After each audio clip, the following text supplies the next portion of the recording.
எந்த சூழ்நிலையும் அவர் அண்டி நின்று என்னை பிரிக்காது காத்து கொள்வார்.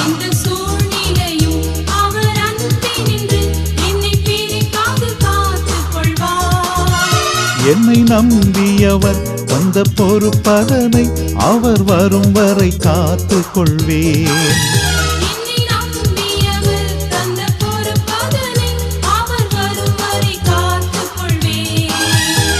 ஆனந்தமே பரமானந்தமே இது மாபெரும் பாக்கியமே.